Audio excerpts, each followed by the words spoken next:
The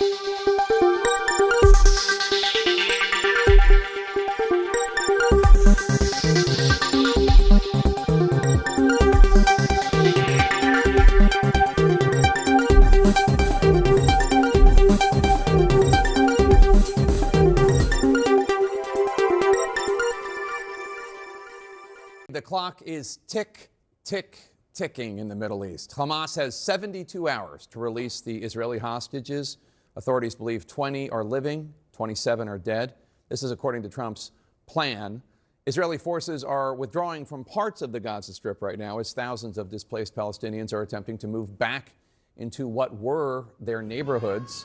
33 bodies were discovered in the rubble of Gaza City earlier today, according to a hospital director. Though the ceasefire does appear, as of this hour, to be holding, there remain huge questions for the near and distant future about the fraught Israel-Palestine relationship. For the first time, Israeli Prime Minister Benjamin Netanyahu today implied that not all of the killed hostages that remain in Gaza might be returned, while the Israeli military spokesperson says they're, quote, well prepared to go back into combat, unquote, with Hamas if the terrorist group retains control of Gaza. President Trump is expected to arrive in Israel on Monday as the first few points of his 20-point ceasefire and peace plan become reality. Joining us now to discuss is the Israeli ambassador to the United Nations, Danny Danon. Mr. Ambassador, thanks for joining us.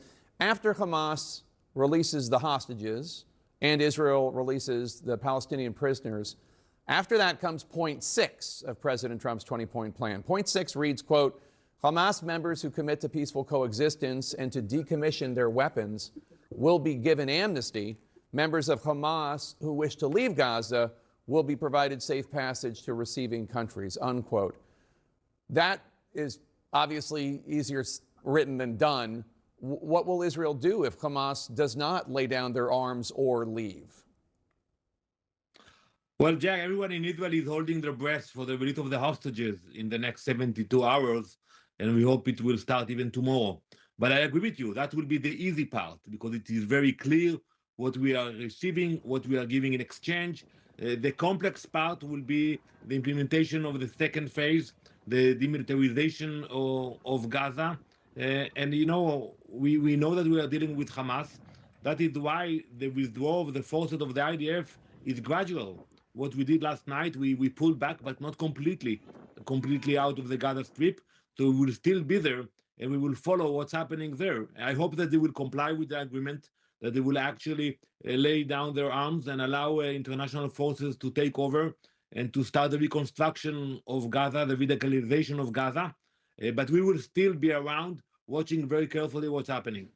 Point 9 of President Trump's 20-point plan establishes President Trump as the head of a, quote, board of peace. That board will oversee a temporary transitional government in Gaza. Has any part of that process started yet? And if not, who's in charge in Gaza right now? No, as of now, it's still a chaos. You know, it's a war zone. It's chaotic. I think now they are in the process of collecting the hostages and preparing the release of the hostages and also receiving the terrorists. You know, one part of the agreement, which is a very painful one, that we will release thousands of terrorists in the next coming days. So now they are working on the arrangements to receive those terrorists back into Gaza. I think, you know, we will have to rely on the international community. And that is why President Trump, you know, is also speaking with other leaders to think about the day after. Who will actually send forces, who will contribute knowledge management forces in order to govern in Gaza. They don't have any ability today to govern them by themselves. Yes or no, do you think this huge achievement would have happened without President Trump?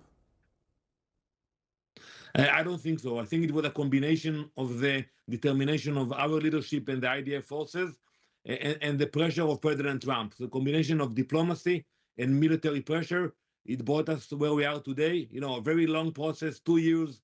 People are suffering in captivity, many casualties on both sides, and we are thankful for that.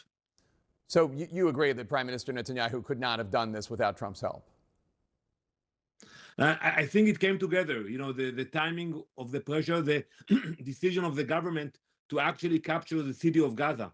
And we meant it. You know, we brought the forces. We were about to enter Gaza City. And I think it was a real threat. And the pressure the President Trump put and with his team, I think it brought us to the position. It wouldn't have happened by itself. Ambassador Danny Danon, thank you so much for your time, sir. Appreciate it. All right, welcome back. Phase one of the deal between Israel and Hamas is now in effect. So far, the ceasefire appears to be holding. Today, thousands of Palestinians began the trek from South Gaza back to what is left of their homes in the north as the IDF makes their way out and to the new deployment lines. An official tells us that U.S. troops have started arriving in Israel to monitor the plan's implementation. CNN Chief International Correspondent Clarissa Ward is here now in the arena with the latest. So, Clarissa, the 72-hour window for Hamas to release these remaining hostages, I mean, we are moving through that. What are we expecting in the next 60 hours here?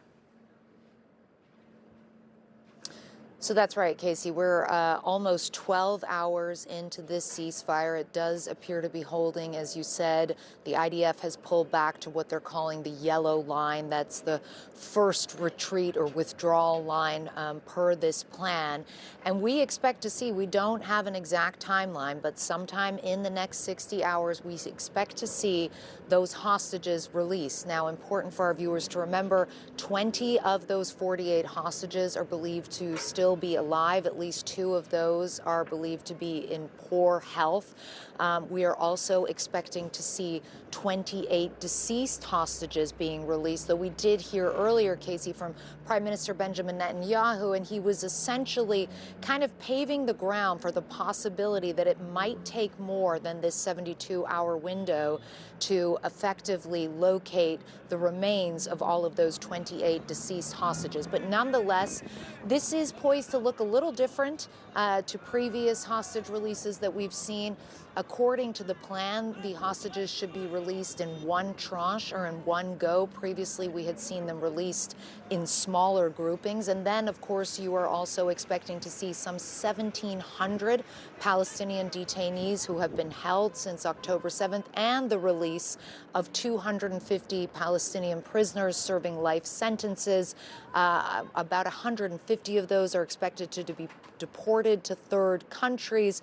Others will be returned to the West Bank and East Jerusalem. So a lot of moving parts in these next 60 hours. And from there, we then expect to see the next phase of implementation. And most crucially, Casey, you talked about those honestly biblical images of Palestinians battered and beleaguered, trudging on foot back to what remains of their homes in northern Gaza. We now expect to see this hotly anticipated, I should say, and vital surge of aid, 170,000 metric tons, according to the UN, now waiting on the borders, ready to go in and help the people of Gaza as they are still in the throes of this horrific humanitarian crisis. Casey?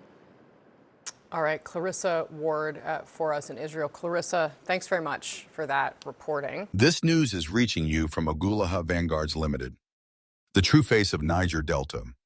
We tell your story better.